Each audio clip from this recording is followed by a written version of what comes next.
우리 모두 자리에 서하셔서 이번에는 한글로 성경 말씀을 한 번 더 합독하도록 하겠습니다. 고린도전서 5장 15장 1절에서 11절까지 말씀 제가 한 절씩 한 절씩 교독합니다. 제가 먼저 읽습니다. 형제들아, 내가 너희에게 전한 복음을 너희에게 알게 하노니 이는 너희가 받은 것이요 또 그 가운데 선 것이라.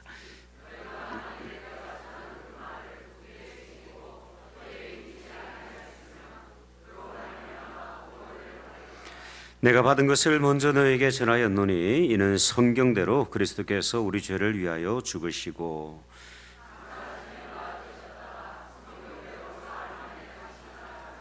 게바에게 보이시고 후에 열두 제자에게와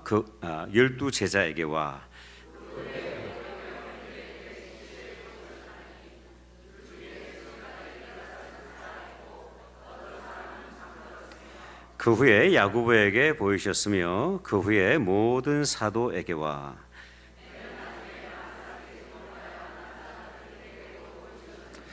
나는 사도 중에 가장 작은 자라. 나는 하나님의 교회를 박해하였으므로 사도라 칭함 받기를 감당하지 못할 자니라.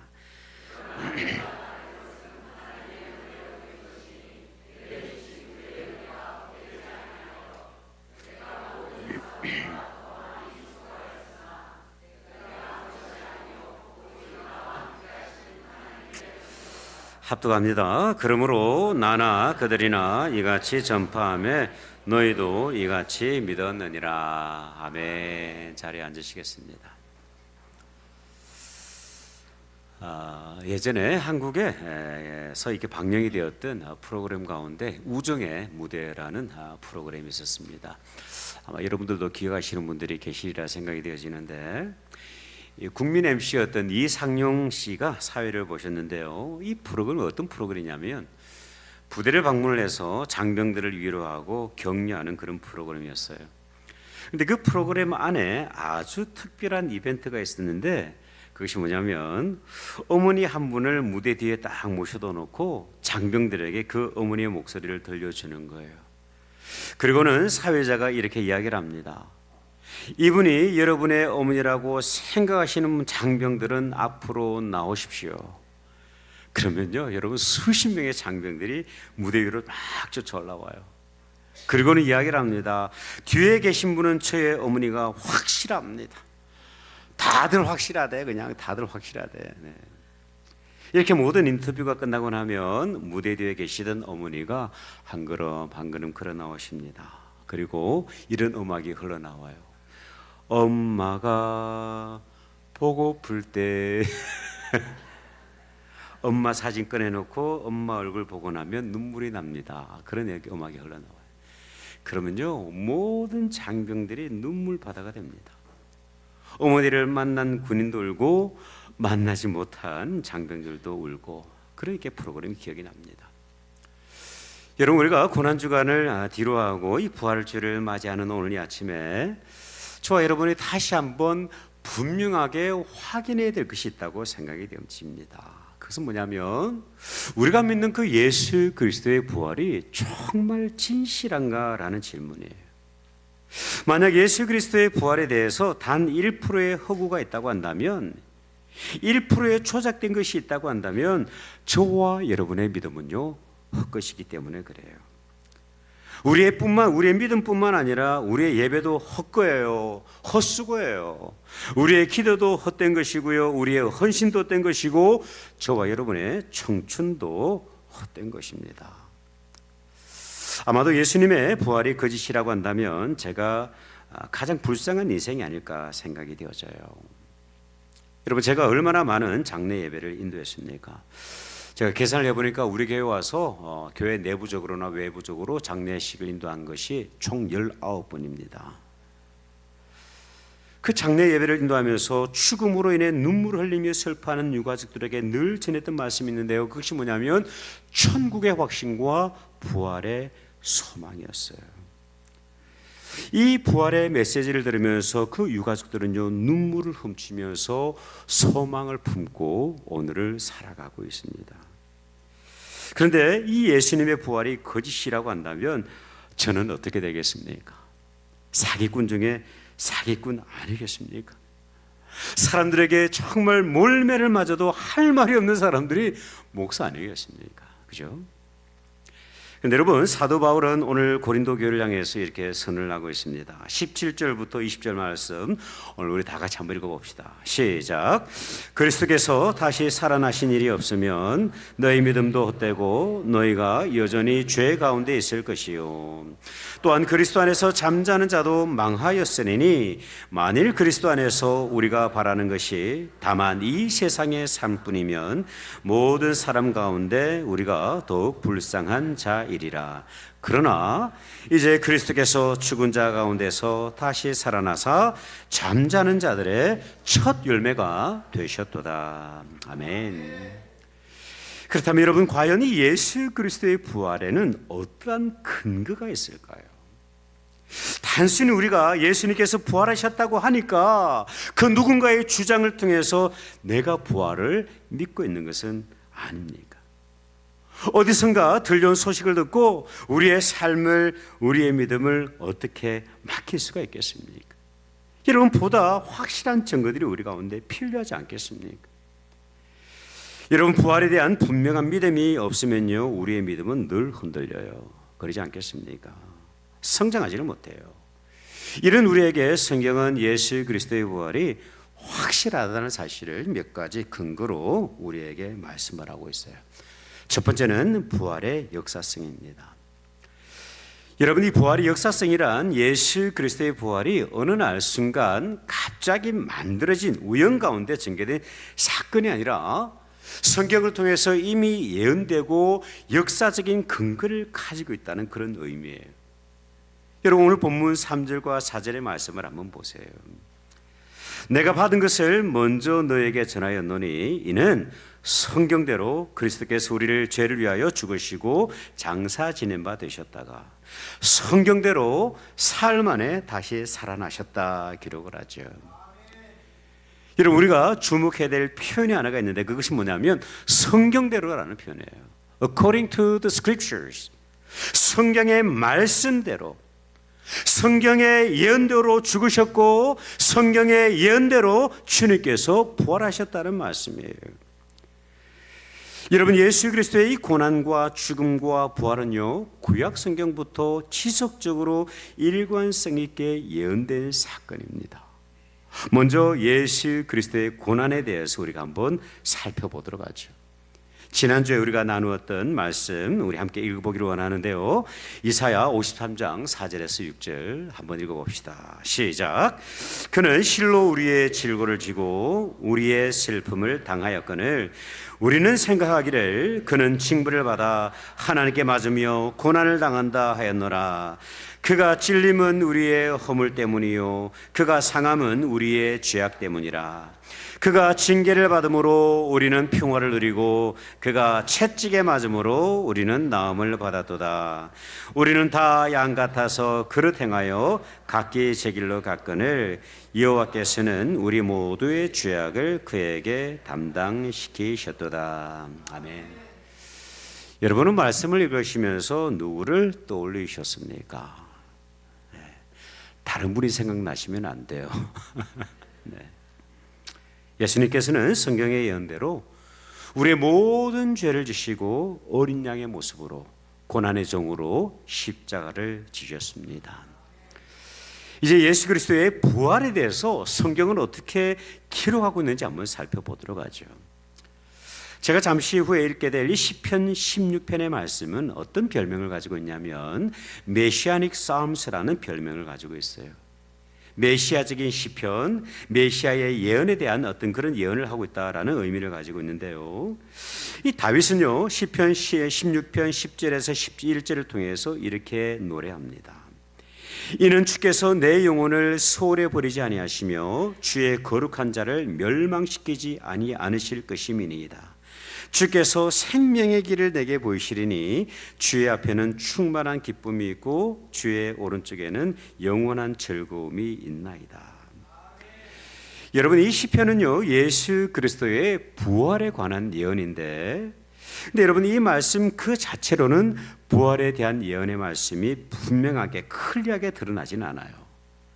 근데 여러분, 베드로의 오순절 설교를 통해서 이 말씀이 예수 그리스도의 부활에 관한 예표의 사건임을 우리가 확인을 할 수가 있어요. 이 베드로는요, 시편 16편의 말씀을 인용하고 난 이후에 사도행전 2장 29절에서 32절의 말씀을 통해서 이렇게 선언을 합니다. 우리 다 같이 함께 한번 읽어보죠. 시작. 형제들아, 내가 조상 다윗에 대하여 담대히 말할 수 있노니 다윗이 죽어 장사되어 그 묘가 오늘까지 우리 중에 있도다. 그는 선지자라 하나님이 이미 맹세하사 그 자손 중에서 한 사람을 그 위에 앉게 하리라 하심을 알고 미리 본고로 그리스도의 부활을 말하되 그가 음부의 부림이 되지 않고 그의 육신이 썩음을 당하지 아니하시리라 하더니 이 예수를 하나님이 살리신지라 우리가 다 이 일의 증인이로다. 아멘. 다윗을 통해서 예언된 이 부활의 말씀이 우리에게 오신 예수 그리스도의 부활로 확정되었다고 사도 베드로는요 선언을 하고 있는 거예요. 그렇다면 여러분, 예수님께서는 친히 겪으시게 될 고난과 죽음과 이 부활에 대해서 어떻게 말씀을 하셨을까요? 특별히 마가복음을 보면요, 예수님께서 이 제자들에게 당신이 당면하실 고난과 죽음과 부활에 대해서 아주 자세하게 말씀하셨던 적이 있습니다. 마가복음 8장 31절을 보면 인자가 많은 고난을 받고 장로들과 대제사장들과 서기관들에게 버림받아 죽임을 당하고 사흘 만에 살아나야 할 것을 비로소 그들에게 가르치셨다. 마가복음 9장 31절, 이는 제자들을 가르치시며 또 인자가 사람들의 손에 넘겨져 죽임을 당하고 죽은 지 3일 만에 살아나리라는 것을 말씀하셨기 때문이라. 마가복음 10장 34절은요 이렇게도 말씀을 하고 있어요. 그들은 능욕하며 침뱉으며 채찍질하고 죽일 것이나 그는 3일 만에 살아나리라 하시니라. 여러분, 예수님의 부활은 성경의 예언대로 이루어진 역사적인 사건입니다. 마치 퍼즐 조각이 하나씩 하나씩 연결이 되어서 그 그림이 완성되어지는 것처럼 성경의 약속 한 구절 한 구절이 연결되어서 예수 그리스도의 고난과 죽음과 부활의 사건을 증언을 하고 있는 거예요. 여러분, 이러한 부활의 역사성을 믿음으로 받으시기를 주의 이름으로 축복합니다. 두 번째, 부활의 확실성은 어떤 것이 있냐면요, 부활의 객관성을 근거로 하고 있어요. 여러분, 많은 사람들이 부활을 부인합니다. 여러 가지 이유가 있습니다만은 궁극적인 이유는 뭐냐면 내가 보지 못했기 때문에 믿을 수 없습니다. 내가 경험하지 못했기 때문에 믿을 수 없습니다. 마치 도마가 하는 이야기와 똑같아요. 그죠? 네. 저는 이분들의 고충이 참 이해가 됩니다. 믿고 싶어도 확신이 없어서 믿지 못하는 그 답답함, 저는 어느 정도 이해가 돼요. 이런 그들에게는요 객관적인 증거가 필요한데 마치 법정에서 억울한 일을 우리가 당했을 때에 그 사건에 대해서 진실을 증언해 줄 증언이 필요하지 않습니까? 이런 예수 그리스도의 부활에도 증인들이 필요한 거예요. 감사하게도 성경은요 이 부활의 증인들을 이렇게 소개를 하고 있어요.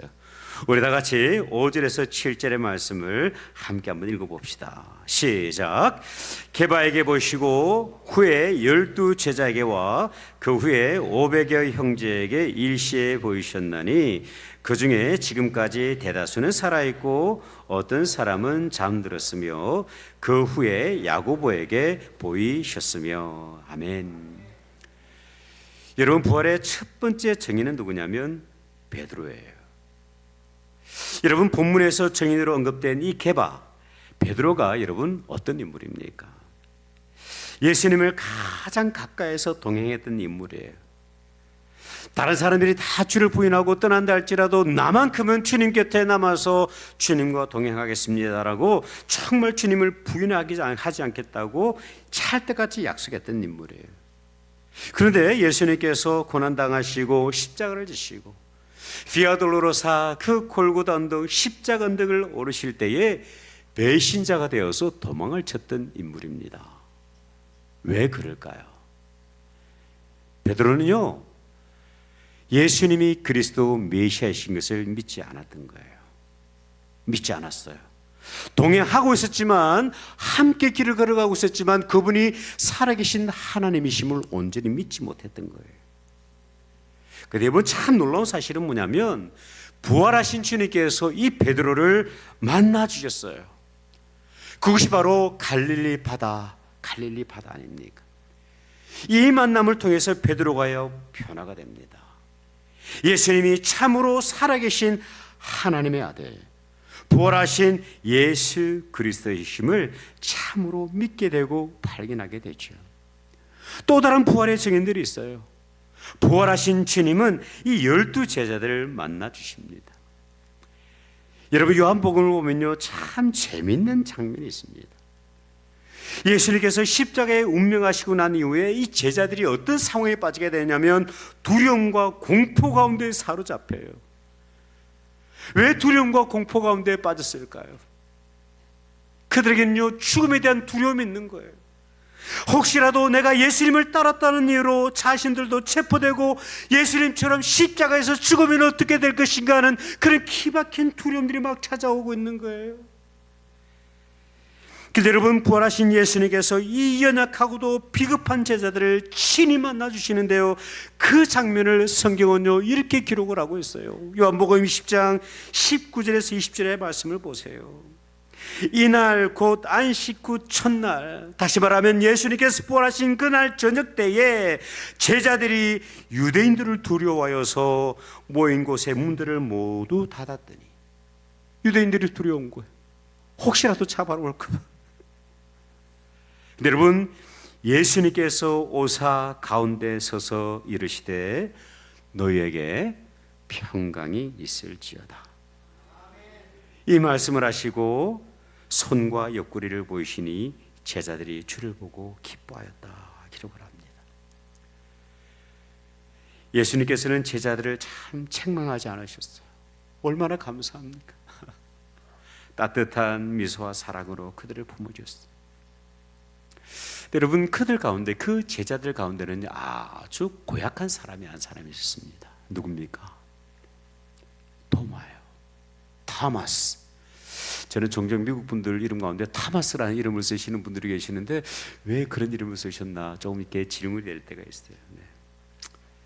여러분, 요한복음에 이어지는 본문을 보면 이 제자들이 부활하신 주님을 만나고 나서 기뻐하고 감격하고 있을 때 혼자서 감격하지 못하고 여전히 의심 가운데 있었던 제자가 있었는데 그것이 바로 도마예요.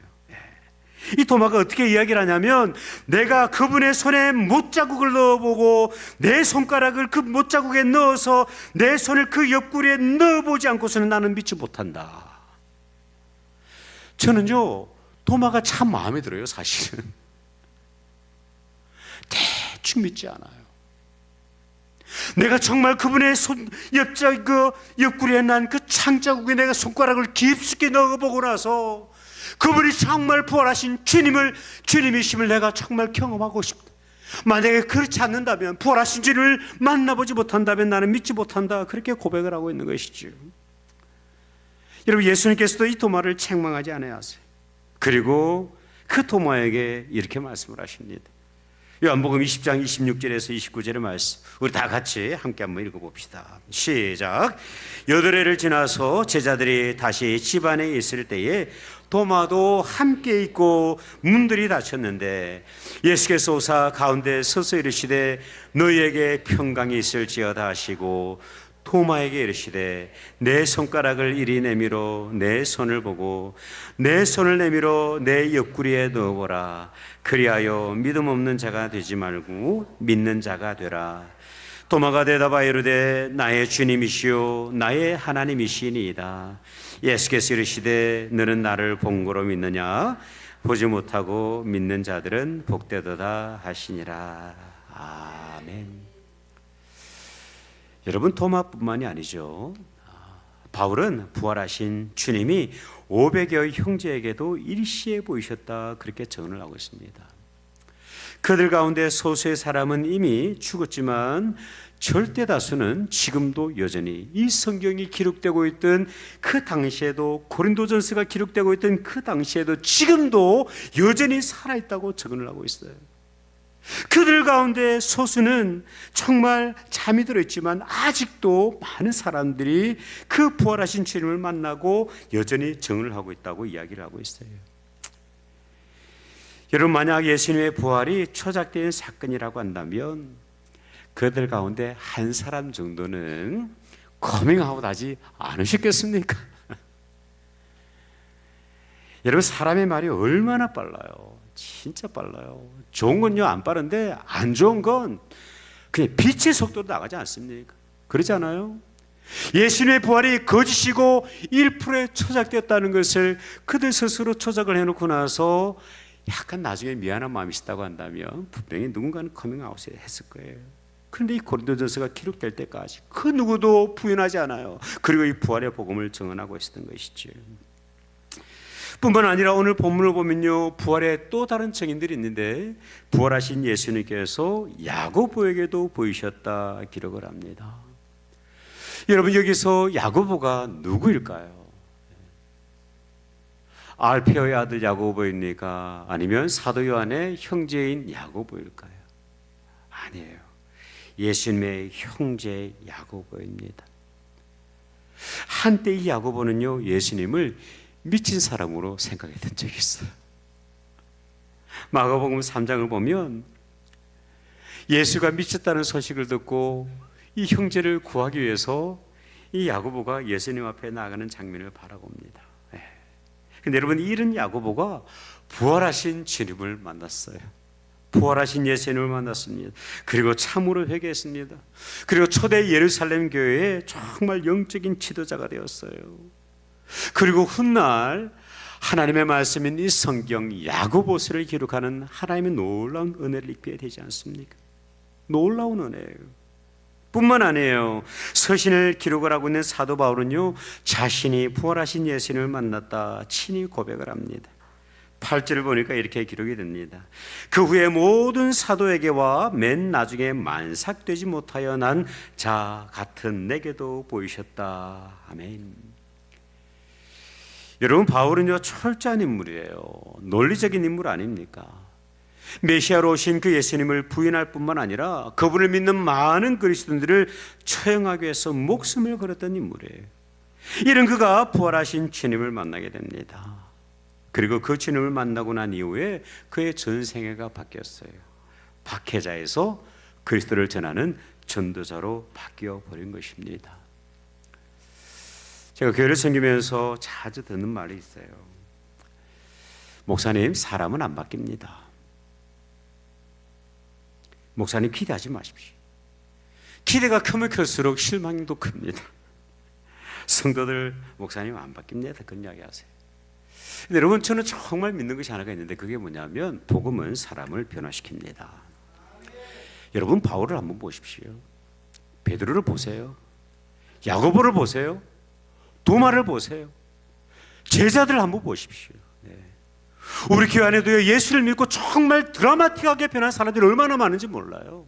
저는 놀라워요. 그런 분들을 볼 때마다. 저 또한 하나님 안에서 변화되어 가고 있고 변화의 은혜를 경험하고 있어요. 사람은요 변해요. 복음은 사람을 변화시킵니다. 제자들을 한번 보십시오. 얼마나 비겁한 제자들이었습니까? 예수님께서 십자가를 지시고 골고다 언덕을 홀로 지고 가고 있을 때에 그렇게 동고동락했던 제자들은요 다 도망쳐버렸어요. 그렇지 않습니까? 그런데 그 제자들이요 부활하신 주님을 만나고 난 이후에 생애가 바뀌었어요. 야고보 어떻게 바뀝니까? 야고보가 예루살렘에서 복음을 전하다가 칼에 맞아 순교합니다. 제자 빌립은요 특히 히에라볼리에서 복음을 전하다가 돌에 맞아 순교합니다. 마테오와 마띠아는요 에디오피아에서 복음을 전하다가 창에 찔려 순교해요. 작은 야고보는요 유대인들에게 돌에 맞아 뇌에 손상을 입고 순교하게 됩니다. 이 안드레는요 그리스에서 복음을 전하다가 십자가에 매달려 죽어요. 베드로는요 십자가에 거꾸로 못 박혀 순교하죠. 그러면 의심이 너무나도 많았던 토마는 어땠을까요? 이 도마가요, 살아계신 하나님을 만나고 난 이후에, 부활하신 그 주님을 만나고 난 이후에 인도로 나가서 복음을 전합니다. 그리고 그 인도 땅에서 복음을 전하, 인도 남부에서 복음을 전하다가 창에 몸이 관통이 되면서 순교하게 되죠. 여러분, 예수님의 부활이 허구였다고 한다면, 정말 0.00001%의 조작이 있다고 한다면, 그 제자들이 순교의 길을 오롯이 걸어갈 수 있었을까요? 단 한 번뿐인 인생, 부활의 소망이 없다면, 천국의 확신이 없다면, 여러분, 이 무모한 짓을 할 인생이 이 세상에 누가 있을까요? 여러분, 예수님은 성경의 약속대로 부활하셨습니다. 그리고 지금도 우리 안에 살아 계십니다. 우리 안에 생명을 불어넣어 주십니다. 우리 모든 인생들에게 부활의 첫 열매가 되셔서 천국의 소망과 부활의 확신을 주십니다. 행여라도 아직도 예수 그리스도를 여러분의 구주로, 살아계신 하나님으로, 나를 위해 고난당하신 그 그리스도로 영접하지 않으신 분들이 계시다고 한다면, 부활의 영광이 온 천지를 듣고 있는 이 아침에 여러분의 구주로, 여러분의 하나님으로 진실로 영접하시기를 주의 이름으로 축복합니다. 아울러 우리 모두가 주님, 그렇습니다, 예수 그리스도는 참으로 부활하셨습니다, 그분이 나의 구주, 나의 하나님이십니다 라고 고백하는 은혜가 있으시기를 주의 이름으로 축복합니다. 기도하겠습니다.